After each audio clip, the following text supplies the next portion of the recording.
એ ભગવાન શ્રી રામે ત્યાં એની સ્થાપના કરી અને એનું નામ રામેશ્વરમ પડ્યું. એ રામેશ્વરમના દર્શન કર્યા કે ગમે જેવા ભવસાગર હોય એ પણ મનુષ્ય જીવ પાર ઉતરી જાય છે. શૈલ વિશાલ આતિ કપિતે કંદુક એવ નલ નીલ તેવેહી देख से तो अति सुंदर रचना बेहस कृपानद बोले वचना. ભગવાન શ્રી રામે નલ નીલની જ્યારે રચના જોઈ છે, નલ ઓર નીલે જ્યારે સેતુનું નિર્માણ કર્યું છે, એ નિર્માણ જોઈને ભગવાન પ્રસન્ન થયા છે અને સુંદર સુંદર વચનો બોલ્યા છે કે ધન્ય હો નલ નીલ, તમારા જેવા આ સંસારમાં કોઈ નથી. પછી નલો નીલ કહે છે કે શ્રી રઘુવીર પ્રતાપ દે સિંધુ તરે પાછા. હે પ્રભુ, આ સિંધુ में જે પથ્થરો તરી રહ્યા છે એમે આપની મહિમા છે પ્રભુ, અમે એમે કાંઈ નથી કર્યું, તમારા પ્રતાપે આ બધે પથ્થરો તરી રહ્યા છે.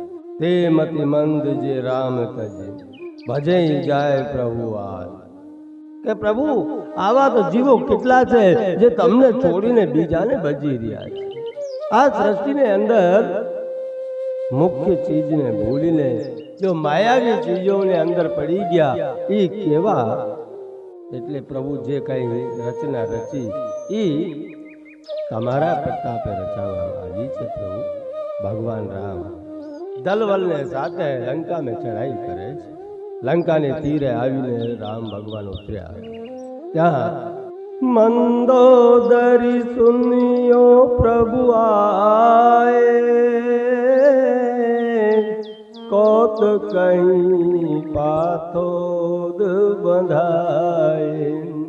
કે મંદોદરીએ સાંભળ્યું છે કે પ્રભુ રામ આવી ગયા અને કૌતુકી કૌતુક એટલે રમતે રમતમાં આખો દરિયાને ઉપર સેતુ બાંધી દીધું છે. છતાં રાવણને મંદોદરી સમજાવી રહી છે કે પ્રભુ, હે લંકેશ, હવે તો તમે વિશ્વાસ રાખો કે પરબ્રહ્મ પરમાત્મા પોતે અવતાર લઈને આવ્યા છે અને તમે હજી એના ચરણે પડી જાઓ. પર લંકેશ ભગવાનના ચરણે પડવા માટે તૈયાર નથી.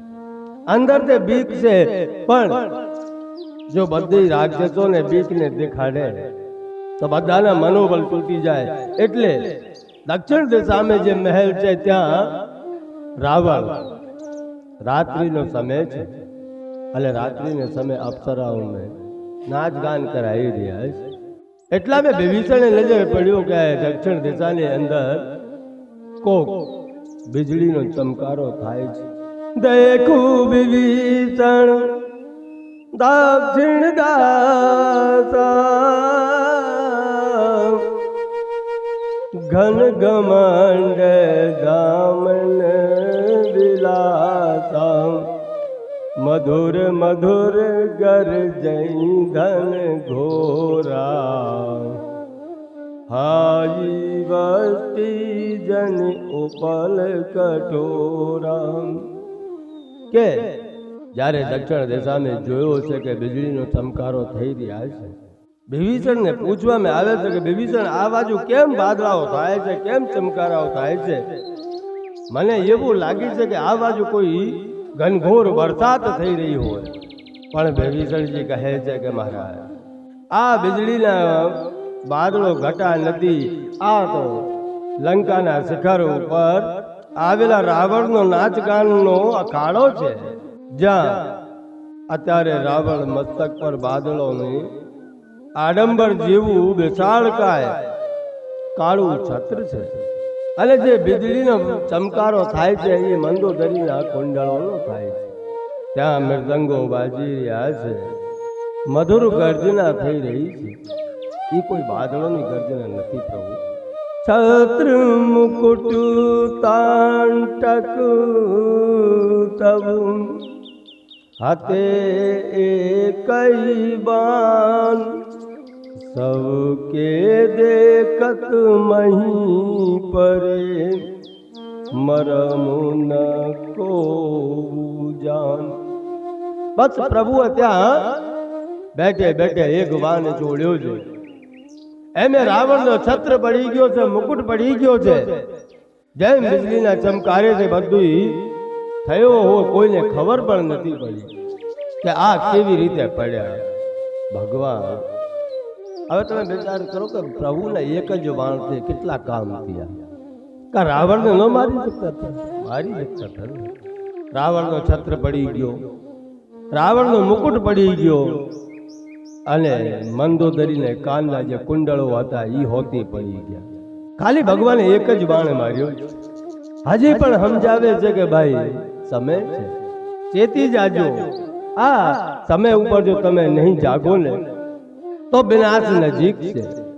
આ મનુષ્ય જીવનને આપણે જેટલો સમજાવીએ એટલું ઓછું છે મારા બાપ। કેમ કે ભગવાન તો પલે પલે આપણને ચમત્કારો બતાવે છે, પણ આપણે રસ્તા ભૂલી જઈએ અને પોતાના મધમે આવીને, માયાના મધમે આવીને જે ન કરવાના કામો હોય એ કામો કરી જાય। અહીંયા છતાં રાવણ બધાને બીક ન લાગે એટલે કપટ ભરી હસી હસે છે, દાંત કાઢે છે, કેમ કે બીજાની અંદર એક ભય ઉત્પન્ન ન થાય અને પછી લડાઈ જે કરવાની હોય ત્યારે એ લોકો ભાગે નહીં। ભગવાન કહી રહ્યા છે, યહાં પ્રાત કા જાગે રઘુરાઈ, પૂછા મત સબ સચિવ બોલાઈ। અહીંયા ભગવાને પ્રાતકાલ જાગ્યા છે, નિત્ય નિયમ કર્મકાંડ કરીને બધે સચિવોને બોલાવ્યા છે અને બધાને પૂછે છે, કહે વેગી કામ કરાવું ઉપાય, જાઓ મંત કહ પદ શરણાઈ। ત્યારે ભગવાન રામચંદ્રજી પ્રાતઃ કાલે જાગ્યા છે અને બધાને બોલાવીને ભગવાન કહે છે, હવે કોક મને ઉપાય બતાવો, આગળ શું કરવું જોઈએ। ત્યાં બધી બેઠા છે, ત્યાં જામવંતજી બોલ્યા છે કે રાજાઓનો એક નિયમ છે, યુદ્ધ કર્યા પહેલા આપણે કોક દૂત મોકલવું જોઈએ। હજી એને એક વાર મોકો ઓર આપો પ્રભુ। પ્રભુએ બધાની વાત માનીને અંગદને મોકલવામાં આવ્યા છે।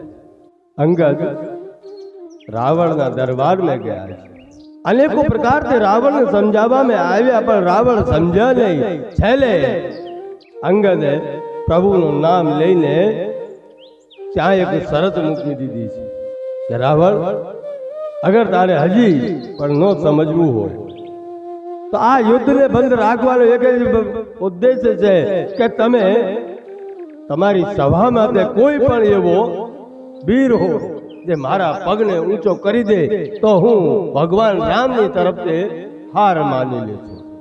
અંગદે રાવણની રાજસભાની અંદર પોતાના પગ જમાવી દીધું છે। એક ને એક બધા યોદ્ધાઓ આવ્યા, અંગદના પગને હેલાવી નથી શક્યા। છેલ્લે છેલ્લે રાવણ આવ્યો અને રાવણ જ્યારે આવ્યો અંગદના પગે ઉપાડવા લાગ્યા ત્યાં અંગદે પગ હટાવી લીધું છે। જ્યારે અંગદનો પેર હટી ગયો, રાવણ પડી ગયા છે, રાવણના મુકુટ પડી ગયા છે અને અંગદે ઈ મુકુટ લઈને રામદલમાં મોકલી દીધા છે। અને પછી રાવણને કહે છે કે હે મૂઢ, તું મારા પગે શું પડે છે? અગર પગે પડવું હોય તો ભગવાન શ્રી રામના પગે જઈને પડ, ઈ તને હજી પણ માફ કરી દેશે। પ્રભુ રામચંદ્રજી એટલા દયાળુ છે કે એની ચરણે ગમે જેવો પાપી માણસ જાય ને એને પણ માફ કરી દે છે। તું મારા પગે નહીં પડ। એટલું કહીને રાવણના મુકુટને રામદલમાં મોકલીને અંગદજી આવી ગયા છે અને કહી દીધું છે હવે તું યુદ્ધ માટે તૈયાર થઈ જાય। હવે યુદ્ધ સિવાય કઈ રસ્તો નથી। અંગદજી ત્યાં રાવણને કહીને રામદલમાં પાછા આવ્યા છે। ઘણું ઘણું કીધું છે અંગદજીએ, આપણે સમયને હવે સ્પર્શ કરીને નીકળી રહ્યા છીએ, કેમ કે રાવણે અનેકો પ્રકાર છે ભગવાનની નિંદા કરી છે. જવતે कीन राम की निंदा क्रोधवंत अति भयउ कपिंदा. અહીંયા અંગદજીને સામે રાવણ ભગવાનની નિંદા કરી રહ્યા છે, ત્યાં અંગદ સાંભળી શક્યા નહીં અને ક્રોધ મેં આવી ગયા છે, એટલે જ ત્યાં પગ ચાપ્યો હતો. પણ રાવણનો મુકુટ વહી ગયા છે, એ મુકુટ વિભીષણના શરીર ઉપર બિરાજમાન કર્યા છે અને અગલી સમયે યુદ્ધ ચાલુ થયો છે. પ્રથમ દિવસનો યુદ્ધ ચાલે છે. હનુમાનજીને ઓર ઇન્દ્રજીતની સાથે યુદ્ધ ઘનઘોર યુદ્ધ ચાલી રહ્યો છે અને હનુમાનજી બહુ કોશિશ કરીએ છે, પણ પશ્ચિમ દ્વાર તૂટતો નથી. પછી ઇન્દ્રજીત ને લક્ષ્મણજી નો યુદ્ધ ચાલ્યો અને એ યુદ્ધ में લક્ષ્મણજી ને બીજા દિવસના યુદ્ધ में લક્ષ્મણજી ને શક્તિ લગી છે. બહુ ભયંકર યુદ્ધ ચાલી રહ્યો છે. લક્ષ્મણજી ને જ્યારે મૂર્છા આવી ત્યારે ઇન્દ્રજીત એને લઈ જવા માટે બહુ કોશિશો કરી, પણ હનુમાનજી એક લાત में ઇન્દ્રજીત ને ભગાવી દીધું છે અને લક્ષ્મણજી ને રામદલ में લઈને આવ્યા છે. પછી તો વિભીષણ કહે છે કે લક્ષ્મણજીની મૂર્છા ભગાવવા માટે એક જ ઉપાય છે, તો સેન બેદને બોલાવીને લાવવું જોઈએ. હવે લંકાનો બેદ અને રામદલમાં કેમ આવે, એના માટે હનુમાનજીને તૈયાર કરવામાં આવ્યા છે. હનુમાનજી ગયા છે, બેદ રાત્રે સૂતા છે, છતાં સૂતા બેદને ઉપાડીને લઈ આવ્યા છે, મકાન સહિત લઈ આવ્યા. એનું કારણ એટલું જ હતું કે હનુમાનજીને વિચાર કર્યો કે એકલા બેદને લઈને જાઉં અને પછી ત્યાં પહોંચીને બેદ કહે કે મારે ફલાની દવા લાવવાની છે, બાકી છે, એટલે કેમ નહીં આખો ક્લિનિક લેતા ચાલીએ. બેદને જે દવા જોતી હશે એ લઈ લે છે, એટલે ઘર સમેત બેદને લઈ આવ્યા છે અને બેદે કીધું કે સંજીવન બુટી લઈને આવી પડશે. સવાર પડે એ પહેલા સંજીવન બુટી લઈને આવો તો લક્ષ્મણજીની મૂર્છા જાય. હનુમાનજી સંજીવન બુટી લેવા માટે નીકળ્યા છે અને સંજીવન બુટી લઈને પણ આવ્યા છે. રસ્તામાં અનેકો વિઘ્નો આવ્યા છે, જ્યાં ત્યાં હનુમાનજીને રોકવામાં આવ્યા, પણ બધા વિઘ્નોને પાર કરીને હનુમાનજી જડીબુટી લેવા માટે પહાડે પહોંચ્યા. ત્યાં હનુમાનજીએ વિચાર કર્યો કે જો મને સંજીવની બુટીની ઓળખાણ હોત તો હું બધે લઈ જતા. અહીંયા તો આખો ડુંગર સંજીવની બુટી છે. સોસન બેદને જે સંજીવની બુટી જોતી હોય એ લઈ જાય, એટલે આખો ડુંગર લઈને આવી ગયા છે.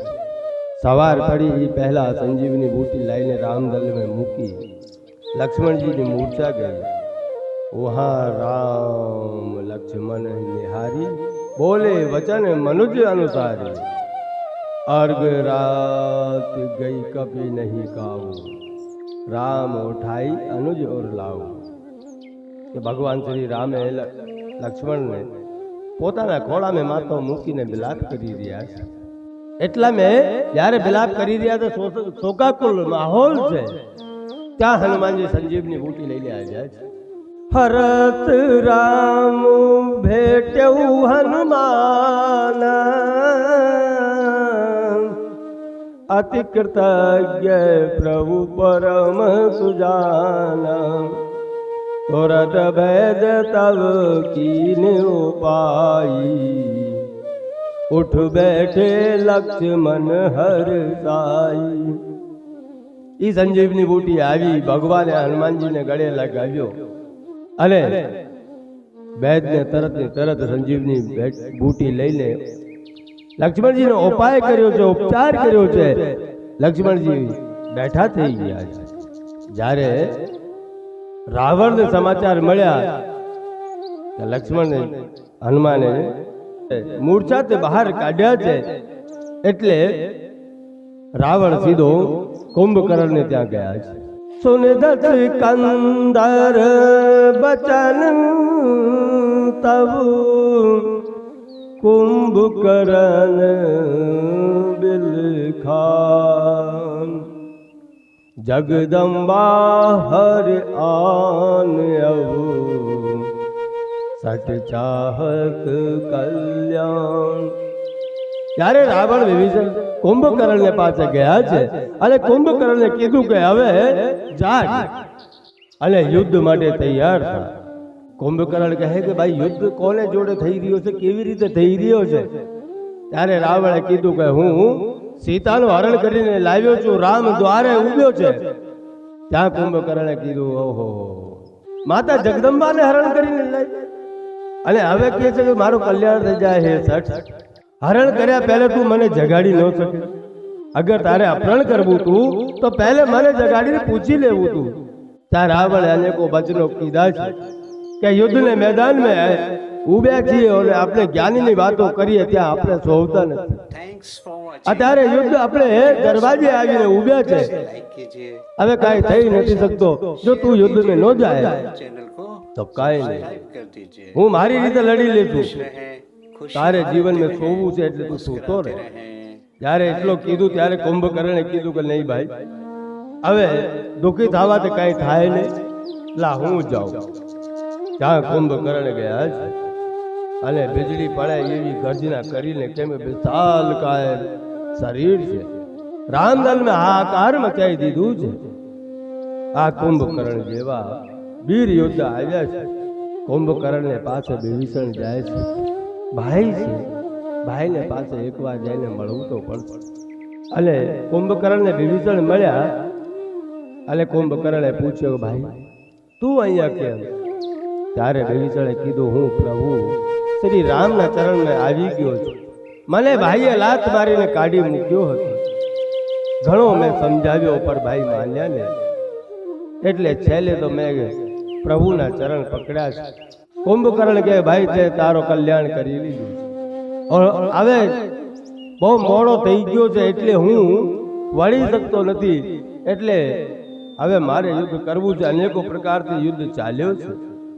यह निश्चर दुकाल सम अकई कपिल कुल दे, એટલે કુંભકર્ણે અનેકો પ્રકારથી યુદ્ધ કર્યા છે અને ભગવાને એને વીરગતિ આપી છે। અહીંયા શંકર ભગવાન પાર્વતીજીને કહી રહ્યા છે કે કુંભકર્ણ જેવા નીચ રાક્ષસ અને પાપની ખાણને પણ શ્રી રામચંદ્રજીએ પોતાનો પરમ ધામ આપ્યો છે। માટે જે મનુષ્ય શ્રી રામચંદ્રજીના જગતો નથી તે મંદમતી છે। એટલે હે પાર્વતી, આપણે જ્યારે સમય મળે ત્યારે પ્રભુ શ્રી રામચંદ્રજીને ભજી લેવું પડે। અહીંયા કુંભકર્ણ નો વધ થયો છે, પછી તો યુદ્ધ ઘનઘોર ચાલી રહ્યા છે અને ભગવાને નાગ પાસમાં બાંધવામાં આવ્યા છે। બે રામજી અને લક્ષ્મણજી બે નાગ પાસમાં બંધાઈ ગયા છે, મૂર્છિત અવસ્થામાં પડ્યા છે। ત્યાં વિષ્ણુ ભગવાનના ગરુડ આવ્યા છે અને ગરુડે આવીને નાગ પાસમાંથી મુક્ત કર્યા છે ભગવાન। યા દેવ ઋષિ ગરુડ પઠાયો, રામ સમીપ સપદ સો આયો, સુમરી કૌશલાધીશ પ્રતાપ, सरसंधान कीन कर दापम, छाड़ा बान मजार उरलागा, मरदवार कपट सब त्यागा। જ્યારે ગરુડ દેવ આવીને ભગવાને નાગપાશમાંથી મુક્ત કરે છે, પછી ઇન્દ્રજીતનું અને લક્ષ્મણનો યુદ્ધ ચાલ્યો છે। ઇન્દ્રજીત વીર ગતિને પ્રાપ્ત થયો છે। ઇન્દ્રજીત મરી ગયો, પછી રાવણ રહ્યો, રાવણને જોડે અનેકો પ્રકારના યુદ્ધ ચાલી રહ્યા છે। ભગવાન 30 બાણ એક હારે મૂકે, 10 શેર 20 ભુજાઓ એક હારે કાપી નાખે, પછી પુનઃ નવીન થઈ જાય। રાવણને અનેકો પ્રકારથી કરવામાં આવે પણ રાવણ મરાતો નથી। ત્યાં વિભીષણે કીધું કે પ્રભુ આ રાવણ એવી રીતે નહીં મરાય। એ નાનપણમાં જ્યારે મરી ગયો હતો ત્યારે એના નાવીને અમૃત કલશ મૂકવામાં આવ્યો। હવે રાવણની મૃત્યુની કથા બીજી, કેમ કે 2 વાર રાવણની મૃત્યુ થઈ છે. સંતો કહે છે કે એક વાર તો નાનપણમાં રાવણ મરી ગયા હતા. જ્યારે મરી ગયા ત્યારે એને નાવીને અંદર અમૃત કળશ મૂકવામાં આવ્યો હતો. એટલે આજે રાવણ મરાતો નથી. પછી ભગવાને 31 બાણ એક હારે મૂક્યા છે અને 30 બાણથી ભુજાઓ ને સિર મસ્તકો ધડ से અલગ કર્યા છે અને 31મો બાણ રાવણની નાભીને લાગીને જે અમૃત કલશ હતો એ અમૃત કલશને સોકી લીધું છે. કર જઉં મરણ ઘોર રબ ભારી, કહા રામ રન હતો પચારી. મરતે મરતે રામ રામ બોલ્યા છે રાવણ. આખા યુદ્ધ આખા જાતે માં જાનકીને લઈને આવ્યા છે ત્યારથી અત્યાર લગી રાવણ રામ નહોતો બોલ્યો, પણ છેલ્લી ગતિએ રામ બોલ્યા છે. મરણ પધારી પડ્યા છે. દુદુંબી નગાડાઓ દેવતા વગાડી રહ્યા છે. આઈ વિભીષણ પુન શરુ નાયો, કૃપા સિંધુ તવ અનુજી બોલાયો. પછી તો વિભીષણ જઈને રાવણના પગે લાગ્યા છે અને ભગવાને લક્ષ્મણજીને નીતિ જ્ઞાન સમજવા માટે રાવણને પાસે મોકલ્યા છે. હવે તમે વિચાર કરો કે કેટલો જ્ઞાની હશે રાવણ, કે એને પાસે જ્ઞાન લેવા માટે લક્ષ્મણને મોકલવામાં આવ્યા છે. અને ભગવાને રાવણ વધ કરીને પછી લક્ષ્મણજીને કીધું છે કે લક્ષ્મણ તમે બધે મળીને જાઓ અને વિભીષણને લંકાનો રાજ આપી દો. બધે જોડે ગયા છે. વિભીષણને લંકાનો રાજ આપ્યો છે અને પછી તો વિભીષણે પુષ્પક વિમાનમાં ભરીને જે લંકાની માયા હતી એ માયા બાનર સેનામાં લૂંટાવા મળ્યા છે. હવે બાનર તો બાનર જ હોય, એને મારી સંપત્તિની શું ખબર પડે. કળની વસ્તુ ગળામાં નાખી, ગળાની વસ્તુ પગે નાખી અને ભગવાનને દેખાડવા આવે પ્રભુ હું કેવો લાગુ જોવો તો કરે. મંદ મંદ મુસ્કુરાઈ રહ્યા છે ભગવાન કે મારા ભગત એવા જેને માયા લાગતી નથી, માયાની બેસે મેં ખબર જ નથી. પછી તો ભગવાન ત્યાંથી લંકાથી મુખ્ય મુખ્ય ગણોને લઈને અયોધ્યા જવા માટે પ્રસ્થાન કરે છે. ચલત વિમાન કોલાહલ હોઈ, જય રઘુવીર કહે સબ કોઈ. કહ રઘુવીર દેખ રન સીતા, લક્ષ્મણ ઈયા હત્યો ઇન્દ્રજીતા. હનુમાન અંગદ કે મારે, રન મહી પરે નિશાચર ભારે. कुंभकर्ण रावण दो भाई, यहाँ ते सुर मुनि दिखाई. भगवान पुष्पक विमान में माता जानकी ने साथे अयोध्या जवा माटे निकळ्या छे અને રણ में ऊपर ते माता जानकी ने बताई રહ્યા છે કે અહીંયા યુદ્ધ ચાલ્યો હતો. અંગદ और હનુમાને અનેકો પ્રકારનો યુદ્ધ લડ્યા છે. રાવણ અને કુંભકર્ણને અહીંયા મારવામાં આવ્યા છે. ભગવાન સરંગવીરપુર પહોંચવામાં આવે ત્યાં હનુમાનજીને કહે છે કે હનુમાન હવે તમે દોડીને અવધ જાઓ, કેમ કે મને ખબર છે જો સવાર સુધી હું નહીં પહોંચું ને તો મારા ભાઈ ભરત જીવતો નહીં રહે. એ પોતાનો આત્મદાહ કરી લેશે, એટલે તમે અગાઉ જઈને કહી દો કે ભગવાન આવે છે. આ બાજુ હનુમાનજી વિપ્રનો રૂપ ધારણ કરીને ભરતજીને પાસે આવે છે. ભરતજી નો મનોબળ તૂટી રહ્યા છે. સાંજ પડી, જો કાલ સુધી ભગવાન ન આવે તો મારે હવે જીવા ઉપર ધિક્કાર છે.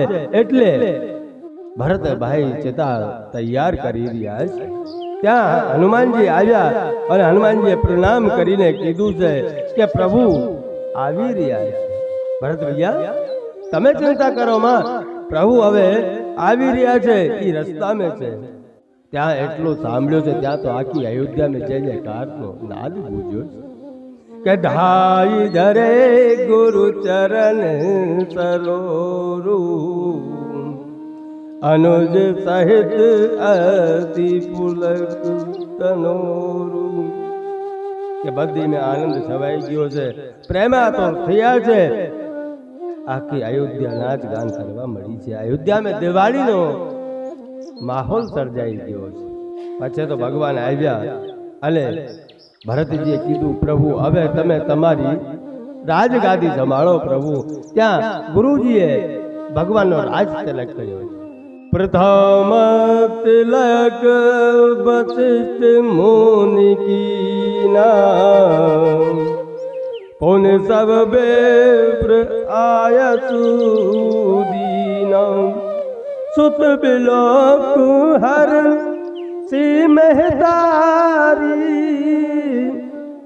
बार बार आरती उतारी।